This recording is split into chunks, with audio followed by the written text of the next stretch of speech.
All right, so I'm on page 37.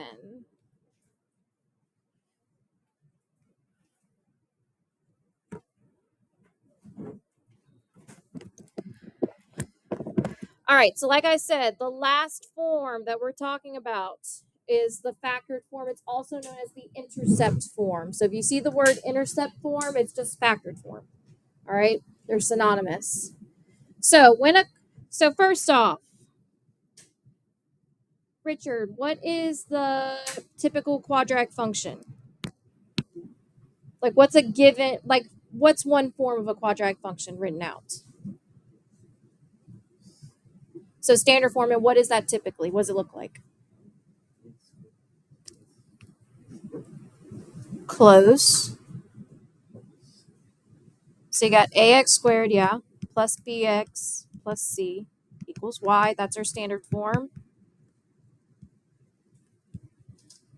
Peyton, what's the vertex form?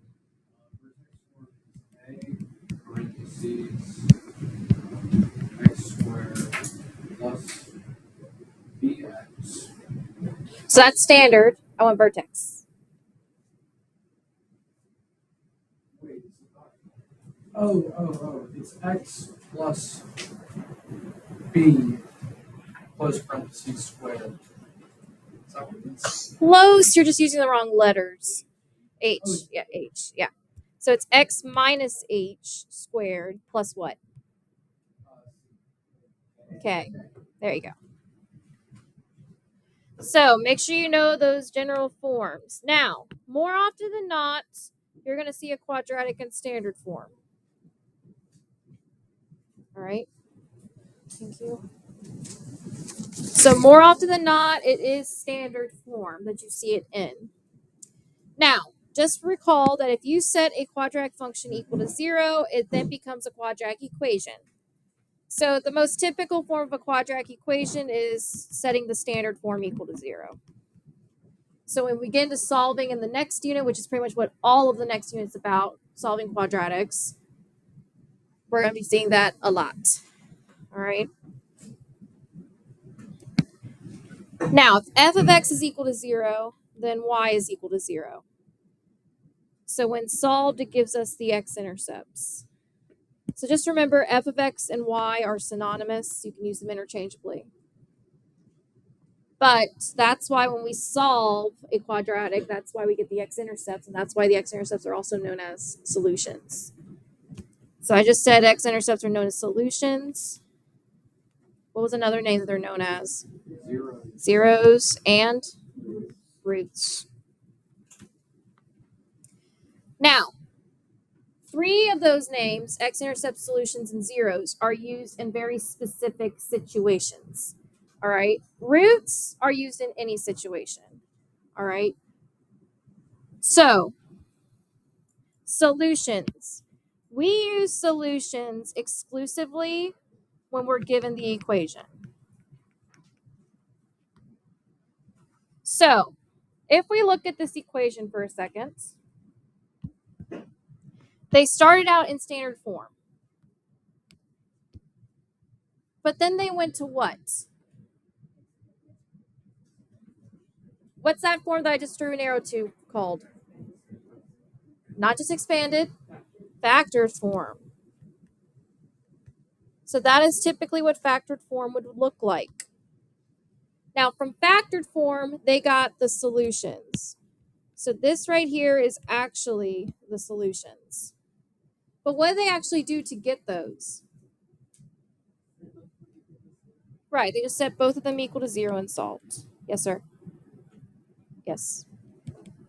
So if you set x minus 5 equal to 0, x plus 2 equal to 0, add 5 to both sides, you get x equals 5. Subtract 2 to both sides, you get x equals negative 2. So just so you're aware, when they're in this form, they are known as factors. But when they are in this form, so x equals the number, they're known as solutions.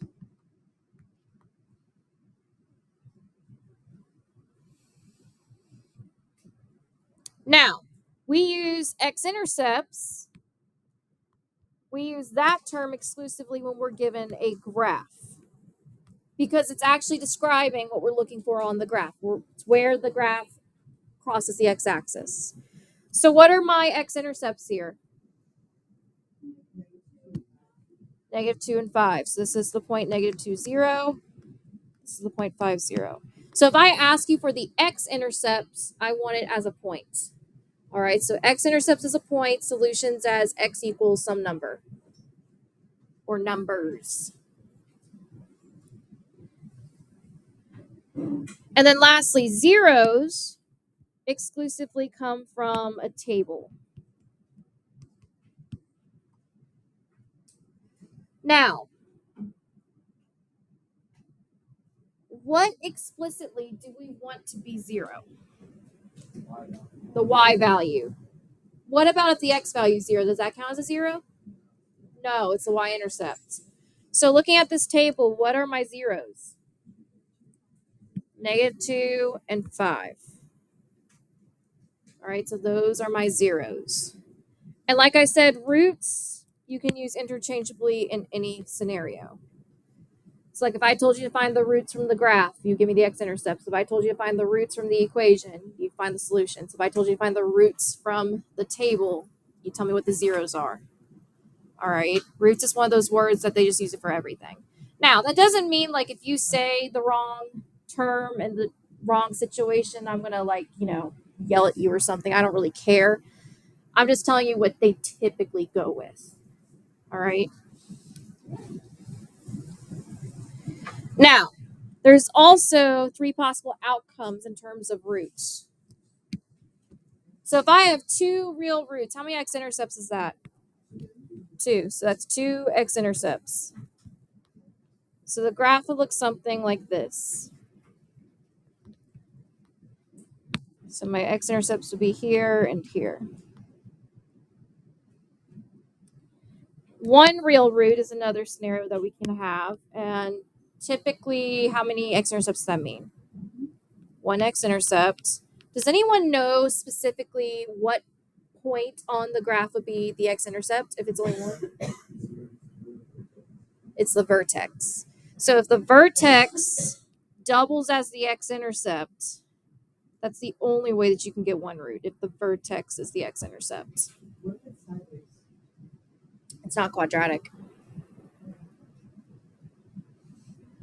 So quadratic's always going to look like either a U or an upside down U. When it's sideways, that's when you're getting into square root territory as well as conic.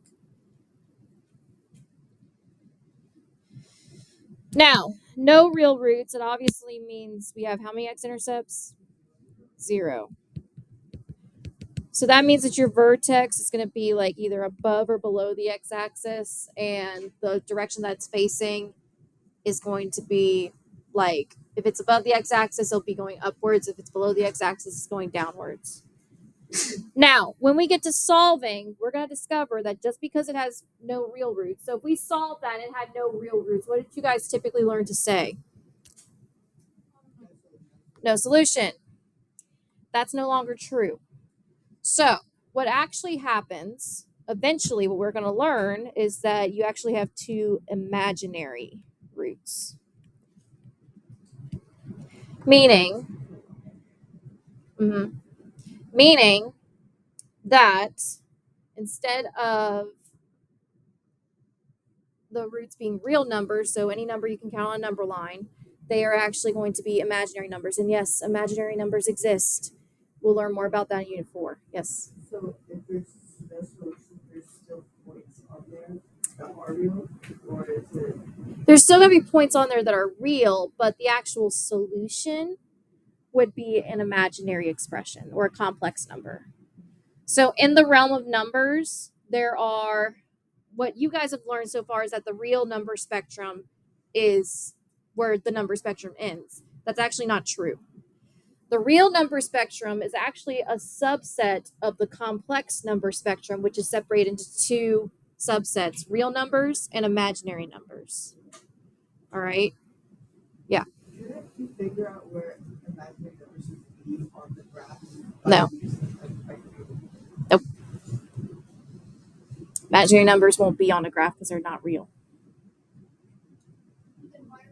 Yeah, that's a great question. Because that's just, because you still want to know what the roots are. It's because they're imaginary. Because some mathematician way back then decided that's not good enough for them, so they invented imaginary numbers. And now you have to learn them. There's an imaginary number, 2i. I is an imaginary number. Because remember how I said with negative square roots, you're not supposed to have them? Well, if you actually put a negative square root in your calculator, it tells you not real. That's because I is equal to the square root of -1, which you'll learn all about that in Unit 4 and Unit 5. Oh, yeah. Have fun with that one. There's imaginary numbers. It also comes more in handy. Like, the reason that we're learning it is because it also comes, imaginary numbers come more into play when you get into way more advanced math. But we see it now when we do solving quadratics because obviously you can't have a negative under the radical. So some mathematician, if I had to guess, it was probably Euler, he said that they didn't want to accept that. So they're like, okay, well, let's just, invent imaginary numbers so that we can still get an idea of what the root would look like if we solved it all the way. So they said that I, which stands for the imaginary number itself, is equal to the square root of -1. How do we use imaginary numbers other than in real life? You don't. It more so comes into play, they'll start popping up in things like they're used a lot in algorithms, so computer programming, things like that. That's kind of where a lot of the algorithms start coming into play.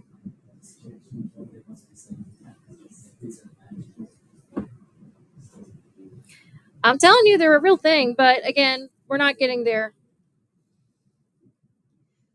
Okay. I know.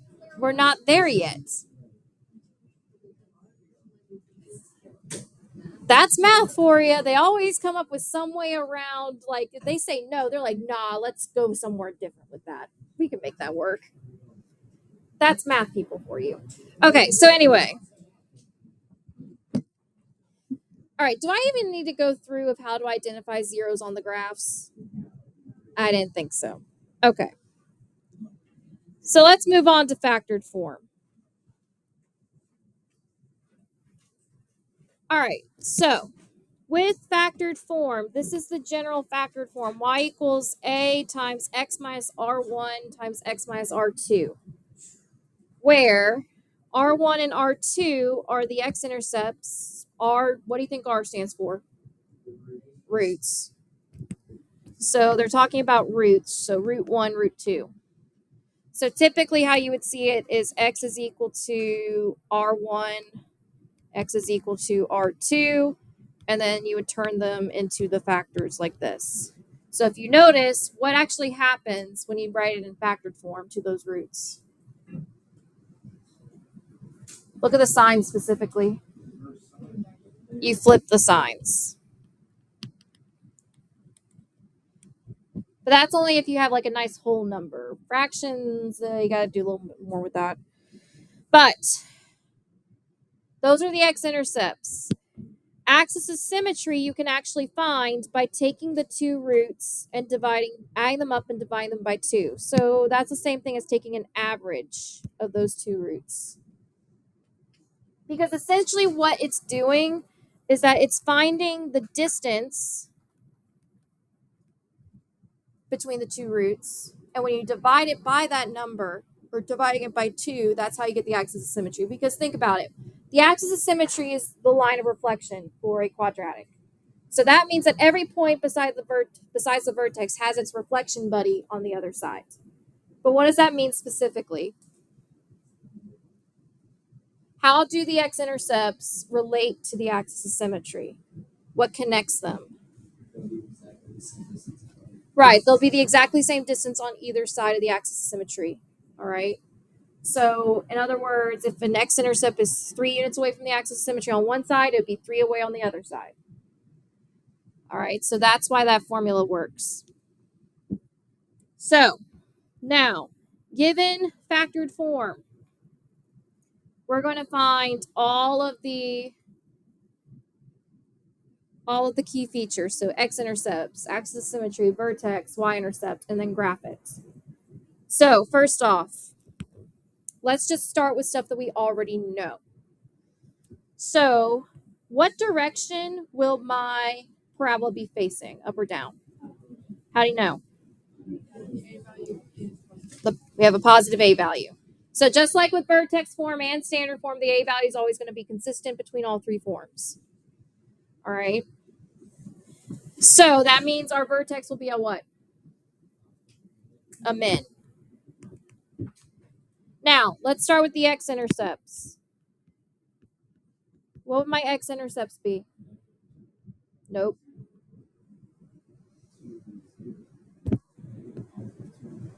Positive 2 and negative 4. Remember, you're supposed to set them both equal to 0 and solve. So this would be x equals positive 2, x equals negative 4. So as points, it would be the points 2, 0 and negative 4, 0.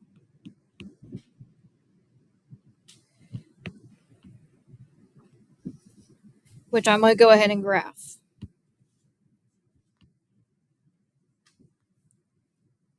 Now, since I got my x-intercepts graphed, I can actually get my axis of symmetry. You can either use the formula, like just add the two roots together and divide by 2, or what's an easier way if you're just using the graph? Count and then half that distance. All right. So if you look here, it's 1, 2, 3, 4, 5, 6 units away from each other. So that means the axis of symmetry should be how many units away from an x-intercept? 3. So 1, 2, 3. So the axis of symmetry is right here. So how would I write the axis of symmetry? I mean, as a expression, x equals negative 1. Now, let's just use the formula to check ourselves. So if I do 2, which is my first root, plus negative 4, which is my second root, and then divide by 2. 2 plus negative 4 is negative 2, divide by 2, negative 1. So this one will flat out tell you what the axis of symmetry actually is. All right. Or you could just do the distance with the graph.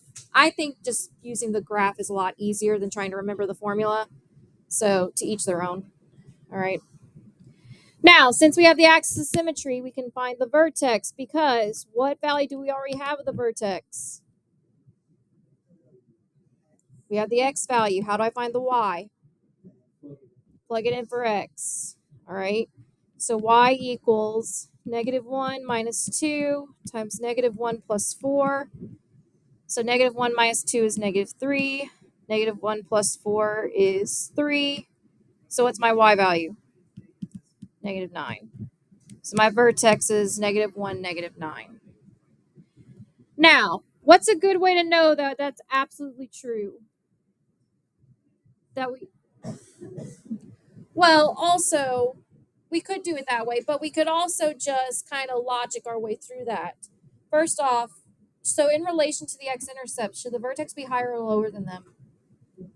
Lower, because we already know the vertex is going to be a min, which means the vertex is going to be the lowest most point. All right. So if you got a number that's higher than the x-intercepts and you know the vertex is supposed to be a min, you probably did something wrong. And then the last one, y-intercept. Now, I know that we can calculate the y-intercept if we convert to standard form, but what if we didn't want to? What's the easiest way to find the y-intercept? Well, we're in the process of graphing it. You could do that, or if I wanted to use the function specifically, yeah, but that's too much work. I don't want to put it in standard form. What does every y-intercept have? 0 where? In the x. So guess what I can do? Plug in 0 in for x.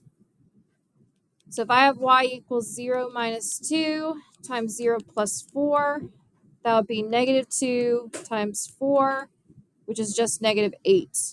This would be 0, negative 8. So that'd be right here. So where's its reflection, buddy? Negative 2, 8, negative 8. And I got enough now to graph my quadratic.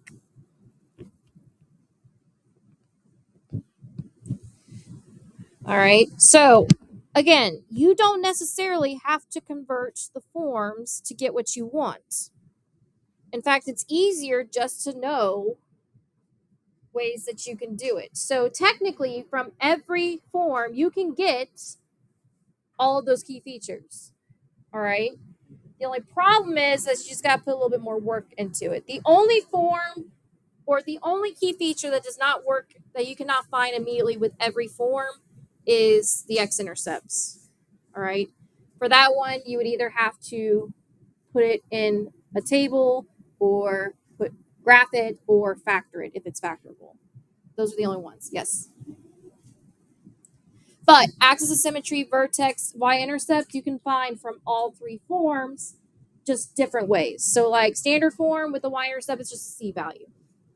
Axis and symmetry and vertex with standard form, you would do negative b over 2a. All right. Vertex, you can use vertex form right off the bat. Same thing with axis of symmetry. Y-intercept, you just plug in 0 in for x and evaluate it. All right. So all three of those key features, there's always a way to find them regardless of the form. The only one where you got to be specific is the x-intercepts. Any questions on that? All right, let's do this one together. So we're just going to state what we know. So what direction is this graph going to open? Up. So my vertex is going to be a what? Min. All right. Now, x-intercepts. Let's go ahead and find those. What are they? 6 and negative 2. All right. So here's negative 2. Here's 6. Where's the axis of symmetry? X equals 2. Good. So they're 8 away from each other. So if you count 4 on either side, you get the axis of symmetry. That means we also have the x value of my vertex. So I have 2. What would the y value be?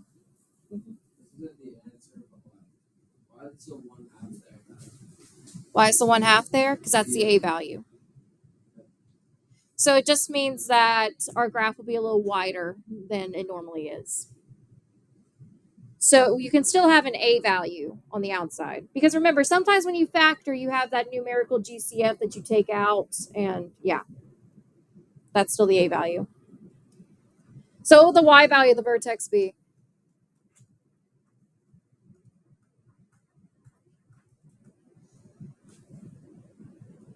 Plug it back into the equation, guys.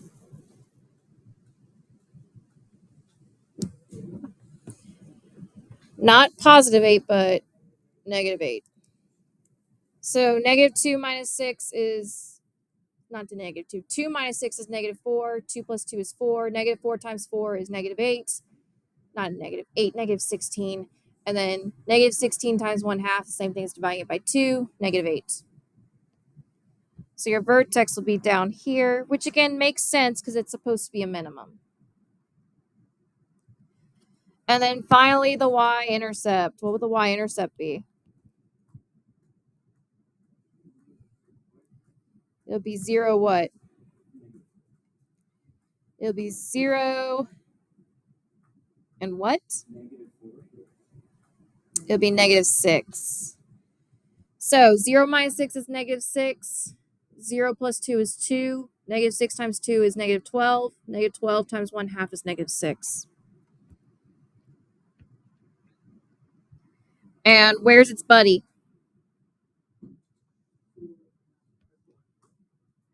4, -6. So now we got enough points. We can draw my graph.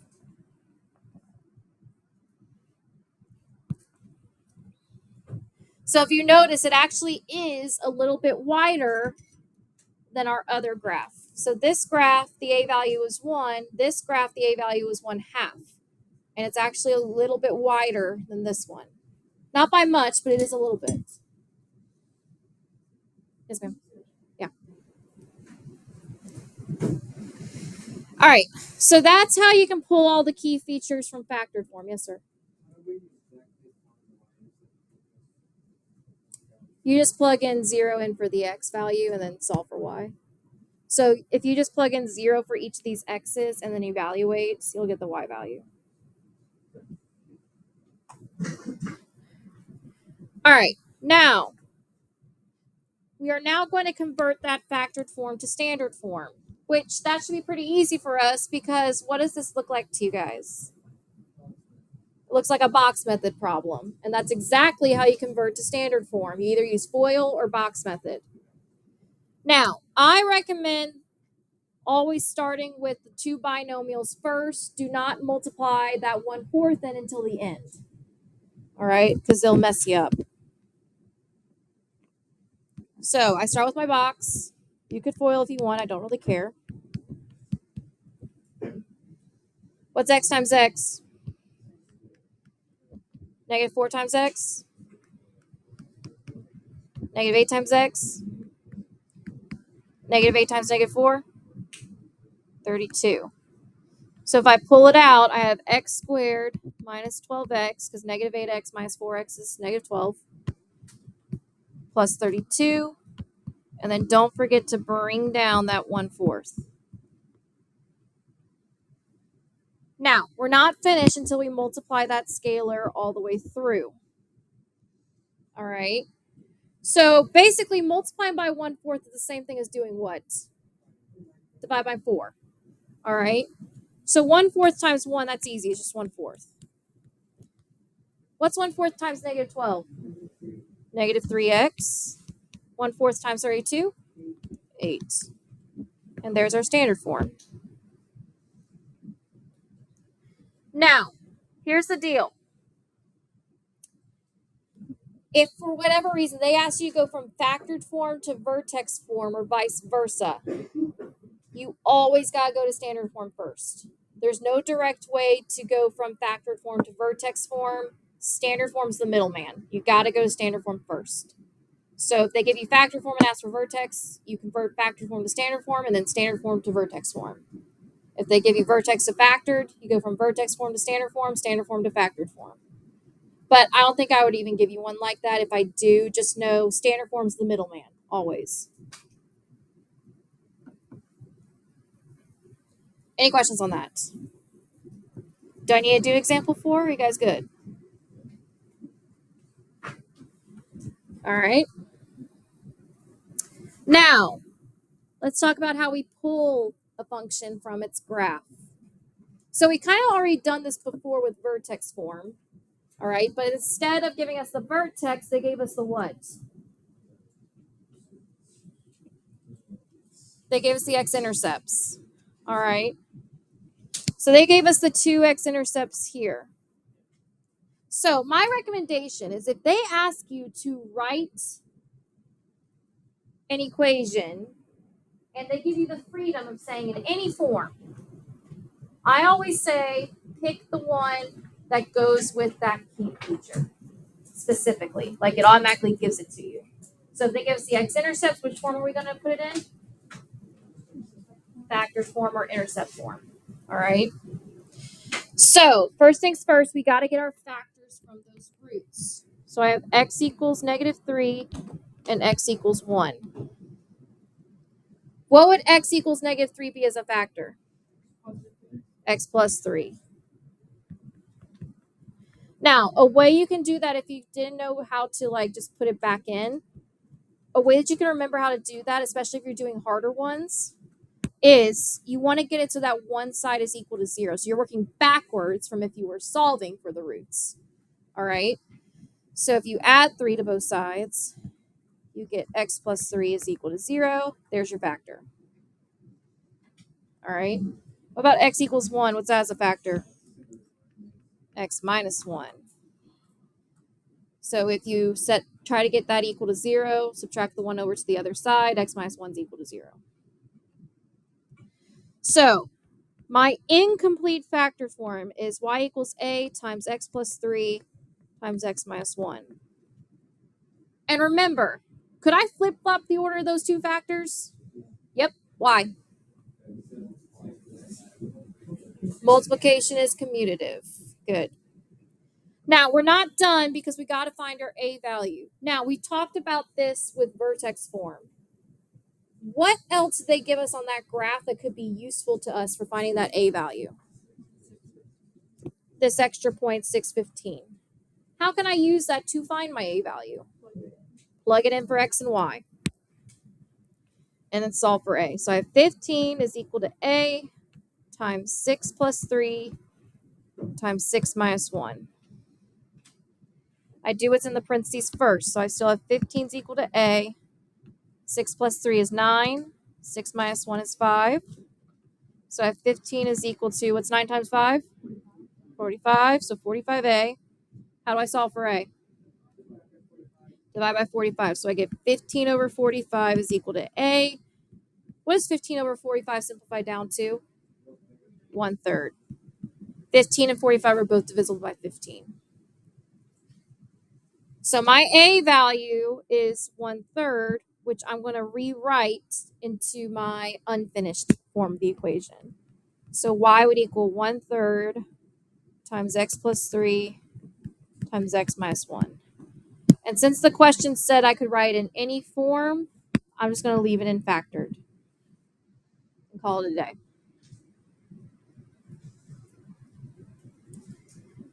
Now, sometimes that's not the case. Sometimes they may say, oh, I want it in standard form. So if they said put that formula in standard form, I would still have found factored form first, but then you would just have to do a box method to get standard form. Because standard form is one of those where you can't quite pull it from a graph without going through another form. All right, let's try a different one. So this time they didn't give us a graph, but they told us that the roots are -3 and 2 over 5. So what form would I have to start in before I can convert to standard form? Factored. So I first need to find my factors. So x equals -3 and x equals 2/5. X equals -3 would be what as a factor? X plus 3. Now, be careful about this next one because I don't want fractions in my factor. How can I make 2/5 so that the fraction is gone? Multiply what? Nope, don't want decimals either.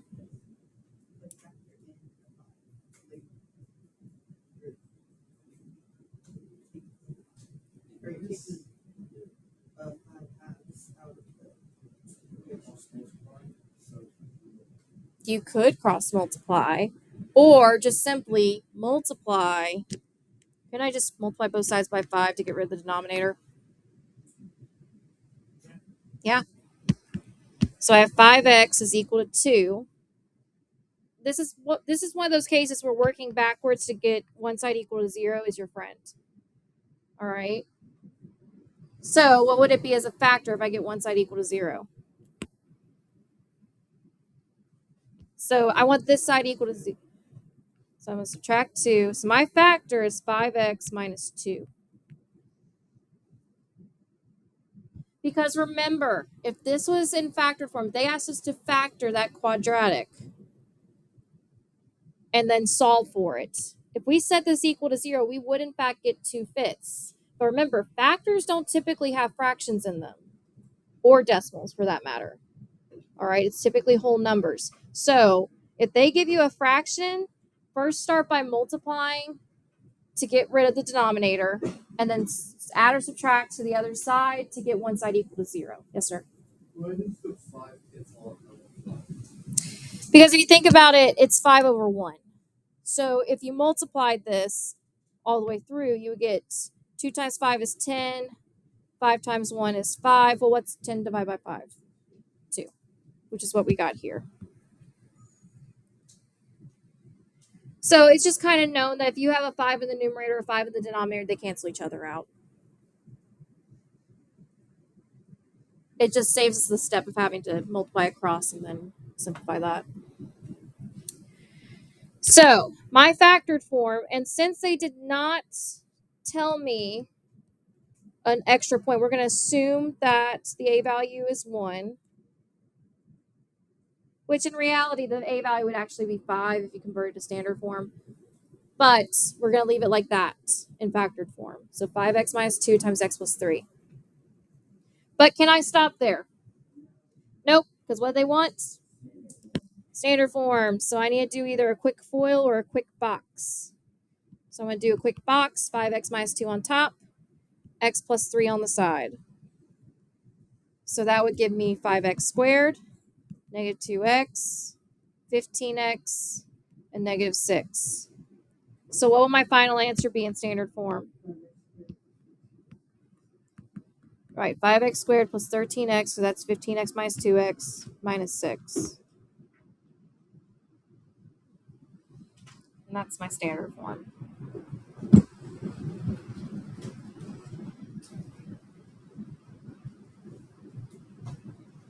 Any questions on that one? So again, be really careful they give you a root as a fraction, and you have to convert it to a factor. All right, now, they then gave us a table to describe the quadratic, and they want it in standard form. Now, here's the thing with standard form. Even though they technically gave us the y-intercept, that's still not enough information to write out an entire standard form. It's just a way that we know what the c value is going to end up being. So what is my c value of my standard form going to end up being? Negative 2, because that's my y-intercept, so right here. But we still don't have enough information to actually get the a and b value of the standard form equation. All right, we can only get c value. So we still got to choose one of the other forms to do first and then convert that form to standard. Now, from this table, does it look like we can figure out where the vertex is?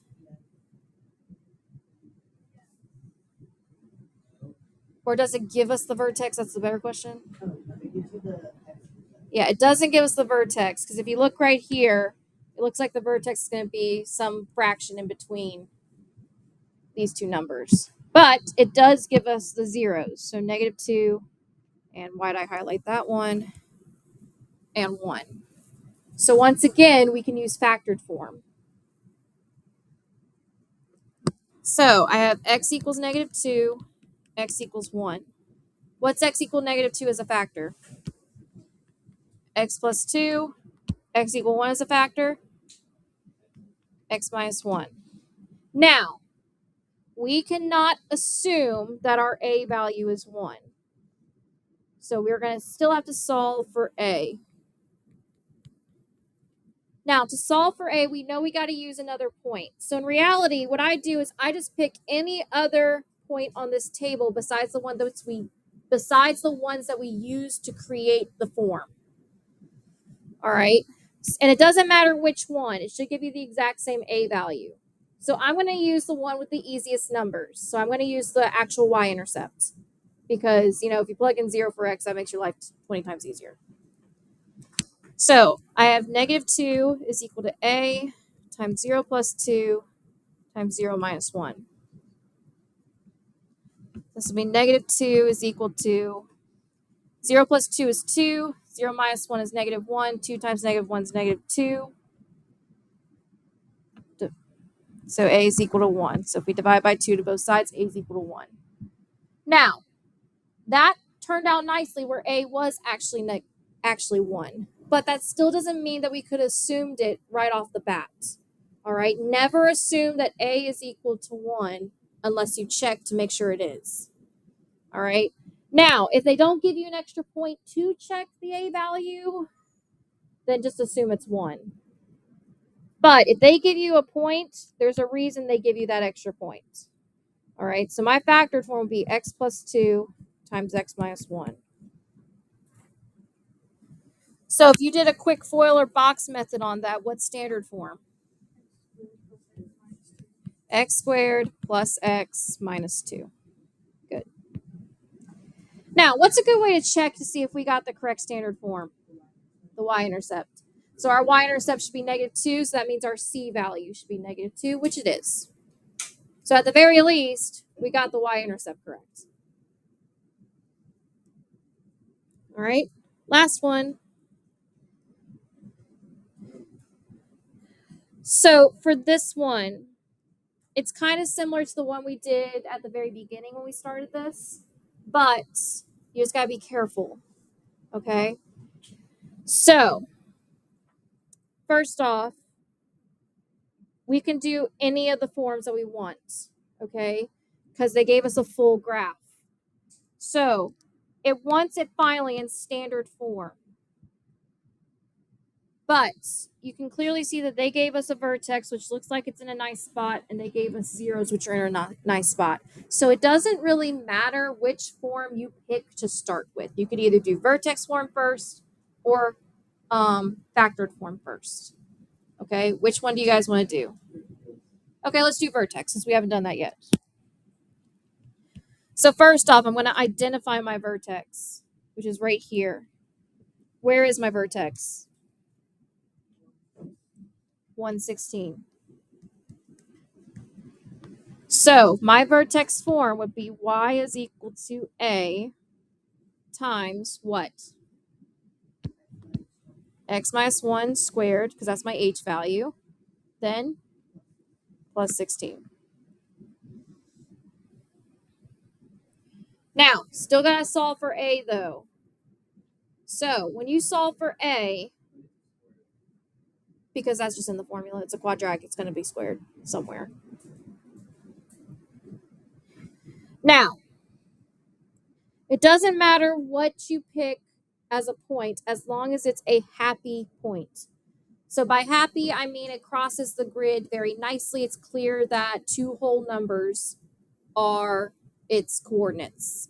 So in this case, I would either pick the y-intercept or one of the x-intercepts because those are clearly happy points. So what point do you want me to use? I don't. All right, let's just use the y-intercept. So that's at 0, 15. So I have 15 is equal to a times 0 minus 1 squared plus 16. So I have 15 is equal to 0 minus 1 is -1. 1 squared, -1 squared is 1, so this would be a plus 16. So what's a equal to? -1. Now, does that make sense given what our graph looks like? Yeah, because which way is our graph facing?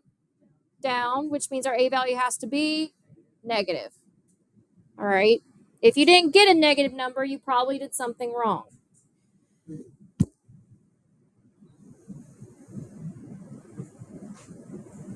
Say you got like the 0 and -1 squared. What do you do with that? You just 0 minus 1 is -1. Then you square that -1 and it's 1. And then times it to a. So here, I'll write it out. So what I did was I did 0 minus 1. So I have a times -1 squared plus 16. Then -1 squared is just a times 1 plus 16. And we know anything times 1 is itself. So that's how I got there.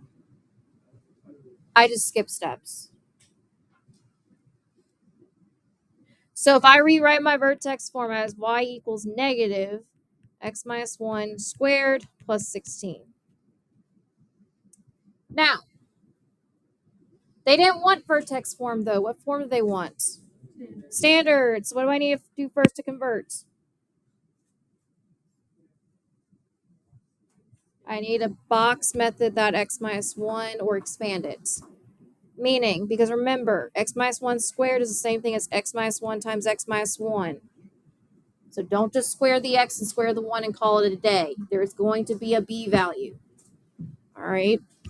So I have negative, and I'm just going to do a quick FOIL on this. X squared minus 2x plus 1, and then the plus 16 still on the outside. What do I do next? Multiply the negative in. So it's negative x squared plus 2x minus 1. Bring down the plus 16. What's my last step? Combine that like terms, which is just the constants. So y is equal to negative x squared plus 2x plus 15. Which we can assume it's correct because our c value is 15, and that's also what our y-intercept is. So it worked out. Yes, ma'am. Oh, absolutely. So on the flip side, let's just do real quickly if we chose factored form to do. All right. So let's say I picked factored form.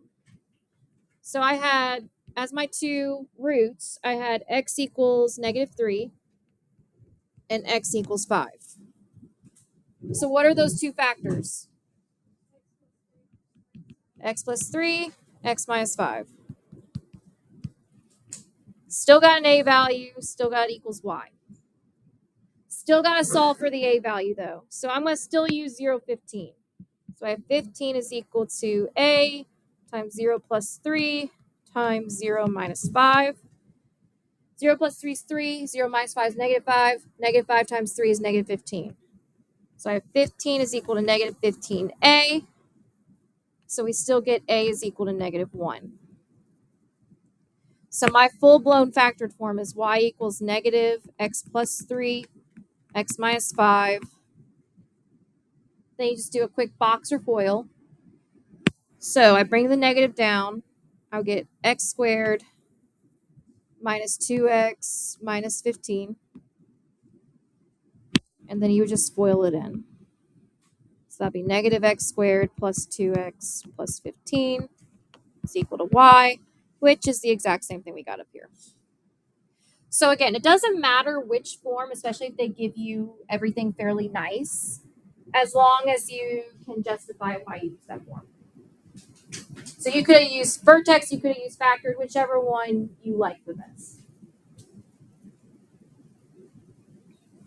All right, any questions on finding equations, using factored form, things like that? And again, on this test specifically, I'm not going to ask you to factor anything. So at no point are you going to convert from standard to factored form. All right? Doesn't mean that I don't think you guys can. It's just we're going to do a lot more of that in Unit 4, so we're just not going to touch it on this unit. Now, another last little thing, but it's not in your notes. So, in your journal, I gave you that little chart that had like you summing up all three of the forms. The reason I have you guys do that is so you can understand what key features you can get from which forms very easily. So for example, if I want the x-intercept, I would use factored form.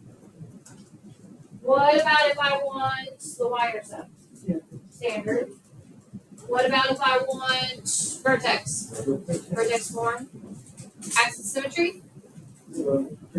I would use vertex just because it's the x value of vertex. But you could also use standard if you do negative b over 2a. There is a formula for that. You could also use factor form if you add the two roots divided by 2. All right. But the easiest, most surefire way, like straight shot, is using vertex form. What about whether it's a max or min? All three. Your a value is always going to be consistent with all three forms. If you notice, what was the a value for all three of my forms? Negative 1. So that's always consistent with all three forms. But more often than not, you'll see it in standard, so to each their own. All right, so that's it for today. Your assignment, there is a new Delta Math for you. All right. It mainly covers some stuff with factored form as well as being able to use the different forms to pick out features. All right, so it shouldn't take you very long. And again, tomorrow we're going to focus on